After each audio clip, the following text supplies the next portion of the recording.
Los saludamos, amigas y amigos de 15 UCR, y los volvemos a invitar a que mantengan todas las medidas de protección. Si pueden, no hagan baby showers; si pueden, no hagan pachangas; y si hacen cualquiera de esas cosas, sigan todas las medidas de seguridad. Tengo el privilegio de tener con nosotros una vez más a Yulisa Sáenz, una de las gerentes de la Contraloría General de la República, y yo la podría elogiar más, pero no lo voy a hacer esta vez, no porque no se lo merezca, sino porque hay un tema preocupante. Hace un rato le decía a ella que algunas de las cosas que ella va a contar, si a mí se me pudiera parar el pelo, se me pararía, porque va a hablar del presupuesto del año entrante. Y muchas de esas cosas serían ciertas para el presupuesto de este año, agravadas el año entrante, lamentablemente en 2023 o 2024 muchas de esas preocupaciones están, pero lo que ocurre en 2022 afectará a 23 y 24 y etcétera. Bienvenida de nuevo, Yulisa. Gracias por estar aquí.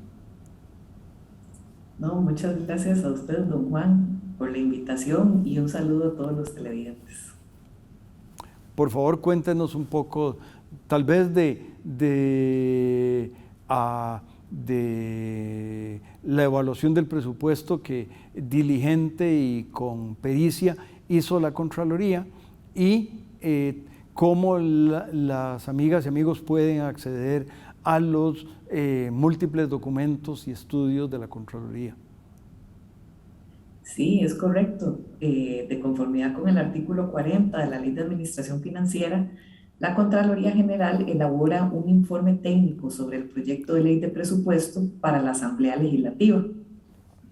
Contarle a los televidentes que después de la pandemia sufrimos una transformación, porque vimos que se requería muchísima más agilidad y oportunidad en la entrega de este documento, y desde el año pasado contamos con un sitio web que quiero aprovechar para exponérselos aquí, compartírselos, que se llama #monitoreocgr. Así lo pueden encontrar, y aquí es donde publicamos todos estos análisis, que son cortos, sucintos, que tienen datos, donde pueden bajar hasta los Exceles, tienen a disposición las bases de datos, y aquí los vamos catalogando por año, estos productos en sus 4 fases, todo lo que es la parte de formulación, ¿verdad?, del informe técnico y de los presupuestos del resto del sector público, la parte de la ejecución y la parte de lo que es la liquidación, que conocemos como la memoria del año económico. Ya aquí, para el año 2022, tienen a disposición todos los análisis que realizamos sobre el proyecto de ley de presupuesto, y los invitamos muy cordialmente a visitar esta página web, que, como les mencioné, cuenta también con secciones como monitoreo en cifras, donde pueden acceder esas bases de datos. Como mencionaba don Juan Rafael, en este ejercicio nosotros opinamos sobre lo que es el proyecto del año 2022, y le mencionaba que era muy importante, ¿verdad? Porque yo personalmente considero que es un eje fundamental de lo que es el contrato social de toda sociedad, que tiene que ver donde decidimos en conjunto cómo asignar los recursos de todos los contribuyentes. Y como decía don Juan, lamentablemente llevamos muchísimos años donde se autorizan presupuestos con altos niveles de endeudamiento, que nos ha llevado a que esta situación sea ya insostenible. Voy a proyectarles aquí tal vez algunas cifras. Para lo que es el ejercicio 2022, se espera un panorama tal vez no tan sombrío como el del presente año, que tiene que ver con un déficit primario estimado en 1,1 y un déficit financiero del 6,6% del PIB. Esto sigue siendo un nivel realmente alto, ¿verdad?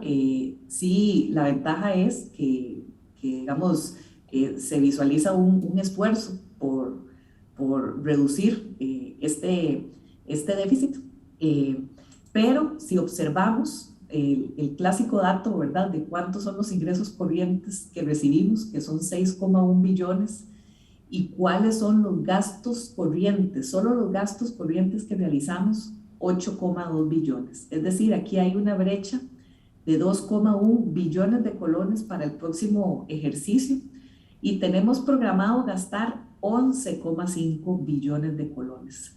Aquí la buena noticia es que esto es en realidad un poquito menor que lo que tenemos aprobado para el presente ejercicio en el 2021, pero sigue implicando que casi la mitad del presupuesto lo tengamos que financiar. Si vemos este dato en el tiempo, vemos que esa brecha entre los ingresos y los gastos se ha ido aumentando. Y ese nivel de incumplimiento de lo que nosotros conocemos como el principio de equilibrio, ¿verdad?, que es que no se financien gastos corrientes con ingresos de capital, alcanza para el ejercicio 2022 un 5,3% del PIB. Y eso es lo que nos ha llevado a, digamos, a la situación de insostenibilidad que tenemos actualmente. La Dirección de Crédito Público está estimando un nivel de endeudamiento del 74% del PIB para el ejercicio 2022, eso suponiendo que logremos alcanzar la meta, digamos, establecida con el Fondo Monetario de alrededor del 70% del PIB para este año. Son números realmente elevados y se realizan bajo el supuesto de que contamos con una serie de recursos externos en los dos ejercicios.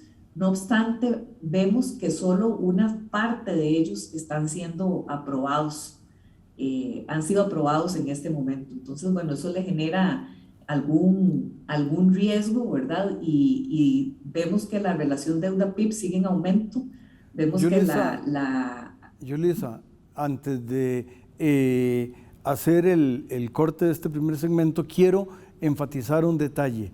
Si el presupuesto de la República fuera a ser como la gestión de una familia, en vez de ser el año entrante, es el mes entrante, los ingresos que tendría esa familia le alcanzarían para llegar hasta el 20 del mes. O sea, los siguientes 10 días solo Dios sabrá, y regresamos una vez que el canal nos invite a regresar.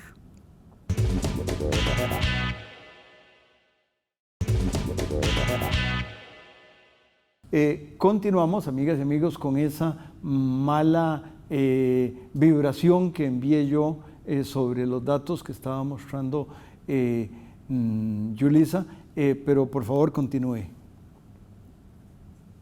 Sí, entonces voy a compartir aquí. Efectivamente vemos que el servicio de la deuda corresponde a un 43% de todo el presupuesto.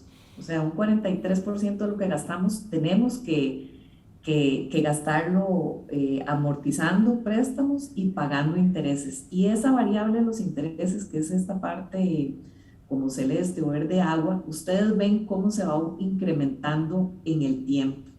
Entonces, esto realmente viene a estrujar el gasto. Tenemos que mucha de esta deuda fue colocada en periodos anteriores, la mayor parte a tasas muy altas, y todavía no podemos observar lo que es, digamos, la baja en tasas producto de los préstamos de apoyo presupuestario. Entonces, aquí se requiere una buena gestión de todos estos pasivos. ¿Y qué es lo que ha decidido el país para poder abordar esto? Bueno, tener una regla fiscal, digamos, que tiene que respetarse, porque en esta línea verde observamos el crecimiento del gasto corriente en años anteriores y vemos que ha sido siempre a niveles muy altos. Pero como la regla fiscal, el tope se define con base en el crecimiento de la producción y en el 2020 tuvimos un mal año, ¿verdad? Con un decrecimiento importante, alrededor del 4% del PIB, vemos que para los ejercicios que vienen, ese tope va a ser inferior al 2% de crecimiento, ¿verdad? Y ya, digamos, entramos en el escenario de donde ese crecimiento se define para el gasto total. Aquí en el informe técnico lo que hacemos es revisar el cumplimiento de esa regla, ¿verdad? Que estaba en un crecimiento del 1,96 a nivel de formulación, pero observamos que más bien el gasto corriente crece superior a eso, estrujando el gasto de capital. Así las cosas, digamos, será importante propiciar ese ajuste, esa fase de cumplimiento en lo que es la etapa de formulación para poder continuar en esta senda del ajuste. Entonces, en síntesis, digamos, los números se ven relativamente un poco más favorables en comparación con el año anterior, pero continuamos viendo a la deuda crecer, ¿verdad? Como efecto también de lo que es la devaluación del colón, y esto puede generar que tengamos algunos riesgos en lo que es la atención de las funciones sustantivas del Estado. Como país no hemos estado acostumbrados a manejar esos niveles de crecimiento y vamos a tener que adaptarnos muy rápidamente porque vamos a estar bastante tiempo bajo este escenario. De hecho, la Dirección de Crédito Público estima que de aquí al 2030 no vamos a lograr llegar todavía a lo que es el límite natural de la deuda y además tenemos que tener presente que bajo el escenario que es el escenario más gravoso de todos, cuando la deuda está por encima del 60%, operan una serie de restricciones en el gasto que tienen que ver digamos, que no se permiten aumentos por costo de vida o contratación de préstamos que no tengan que ver con gasto de capital. Entonces, sí tenemos que prepararnos, ¿verdad? Toda la institucionalidad pública, realizando una muy rigurosa planificación del gasto, una priorización y correcta estimación del mismo para poder buscar esos espacios fiscales que nos permitan brindar los servicios al ciudadano. Tal vez comentarles que también hemos visualizado una serie de riesgos en el presupuesto a partir del ejercicio de la auditoría de la liquidación del presupuesto que realizamos todos los años. Aquí estamos tratando de incorporar una función de aprendizaje, ¿verdad? De lo que realizamos el año pasado, ¿qué estamos viendo en el presupuesto que se repite? Y por ejemplo, vemos que algunas partidas se encuentran subestimadas, como en el caso del Ministerio de Hacienda, el pago de las comisiones al INSS, o también vemos que algunas de las estimaciones actuariales en materia de seguro de salud, de centros penales o de aseguramiento de los recolectores de café están por debajo de lo que han sido en años anteriores. También vemos, por ejemplo, que hay una reducción importante en lo que son las transferencias al IMAS para becas, ¿verdad? Esta parte es relevante, el tema de la educación. Entonces aquí tiene que haber como un análisis de cuáles son las demandas de los servicios y si realmente este presupuesto va a permitir que se dé toda la operativa institucional. Esto también sumado a riesgos importantes por el lado de los ingresos con iniciativas de ley que buscan aumentar el gasto tributario, ya sea, digamos, incrementando las exoneraciones o también incrementando gastos. Por ejemplo, a la Contraloría en el mes de septiembre ingresaron 62 solicitudes de criterios de proyectos de ley y 28 de esas iban en esa línea que menciono. Entonces ahí, digamos, tenemos digamos, prepararnos para gestionar esta parte. Tal Otra vez, cuestión. Yulisa, sí es un poquito más clara. ¿Cuántas llegaron y cuántas estaban excedidas? Me parece que eso es lo que usted quiso decir, pero yo me perdí. Sí, solicitudes de criterios de ley de proyectos, ¿verdad? Solicitudes de criterios sobre proyectos de ley ingresaron 62 Ajá. a la Contraloría General en el mes de septiembre, solo en el mes de septiembre. Y 28 de esos proyectos eran iniciativas que buscaban aumentar el gasto o aumentar las exoneraciones, ¿verdad? Es decir, reducir los ingresos. Entonces, esos riesgos también hay que gestionarlos en este proceso de ajuste fiscal. Por cierto, déjeme mencionar una cosa. Ustedes, por ley, son asesores de la Asamblea Legislativa y quien aprueba los gastos en este país es la Asamblea Legislativa. Entonces, afortunadamente, ustedes le hablan al oído. No sé qué tanto escucha la Asamblea Legislativa, porque todo el mundo tiene su corazoncito y quiere gastar más y más, pero ustedes, incluso este documento que estamos comentando, fue presentado por las autoridades de la Contraloría a la Asamblea Legislativa. Con esto invitamos al canal a que nos invite a regresar.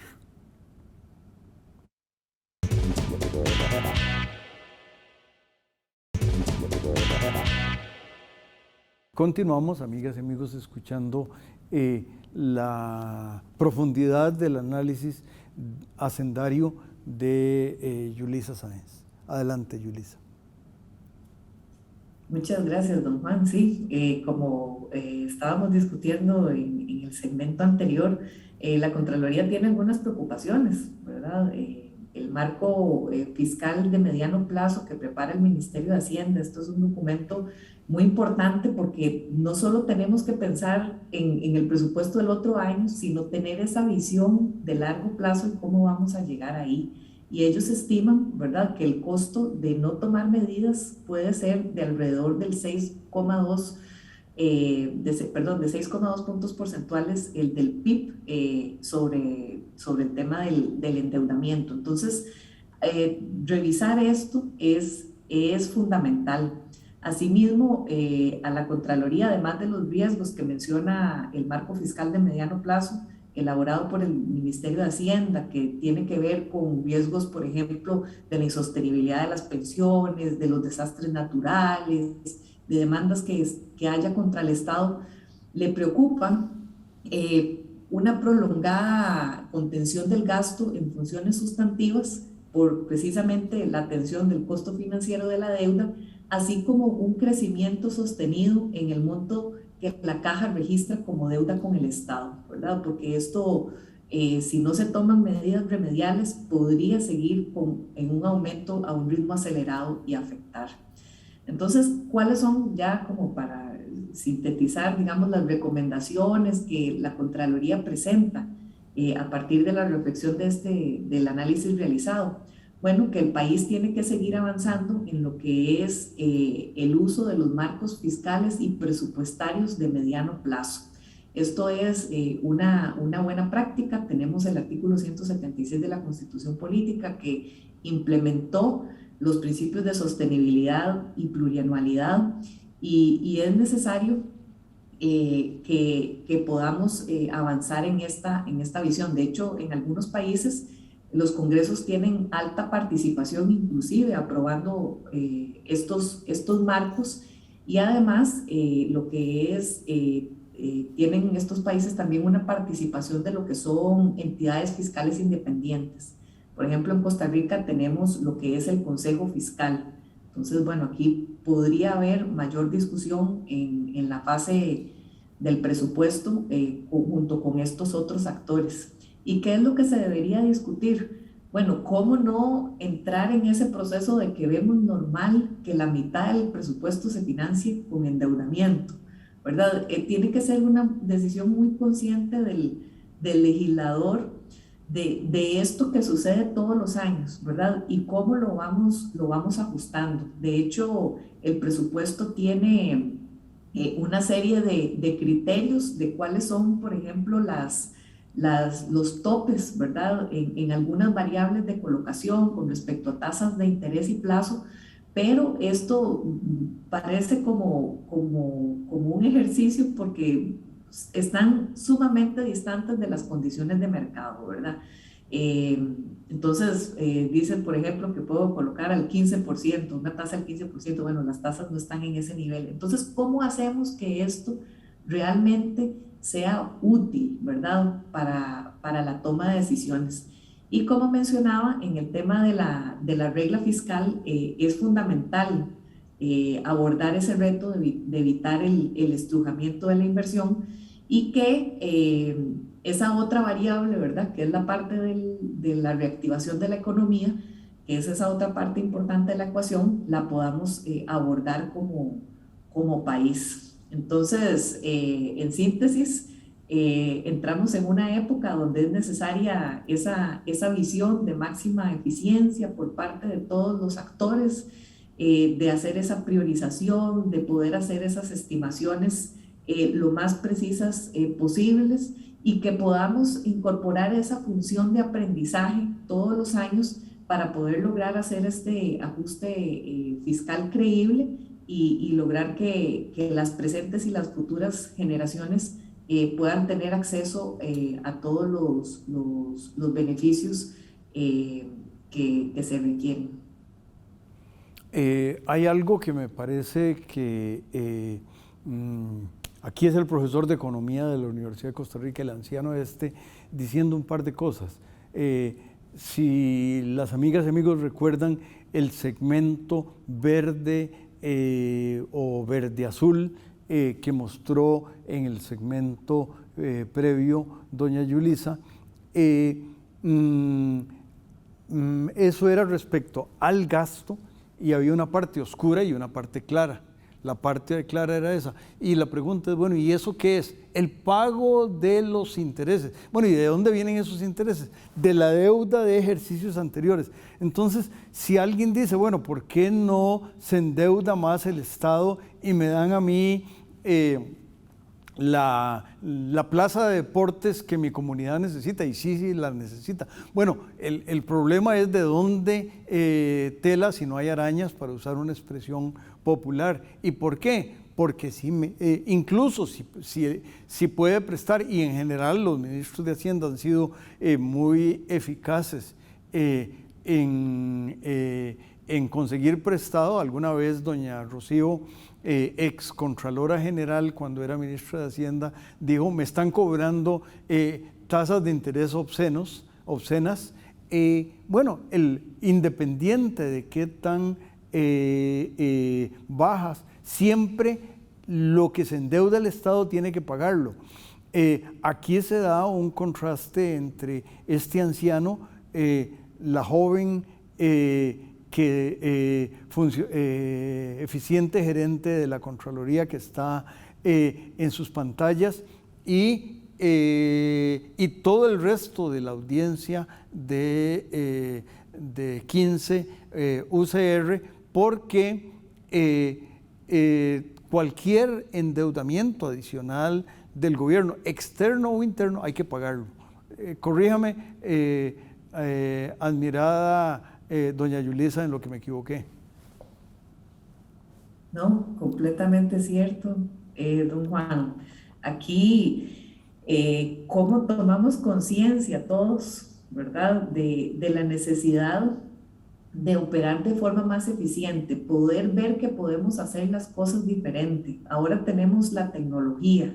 Bueno, ¿cómo hacemos para aprovechar esas oportunidades? La pandemia yo creo que aceleró bastante eso. Hay un control actualmente de lo que es el gasto en remuneraciones, producto de lo que fue la implementación de la ley 9635, ¿verdad? Ya los incentivos salariales no están creciendo tanto, pues fueron nominalizados. Además, ya no hay aumentos salariales, ¿verdad? Entonces, ese espacio está ahí, pero al fin y al cabo todos estamos aquí para brindarle servicios al ciudadano.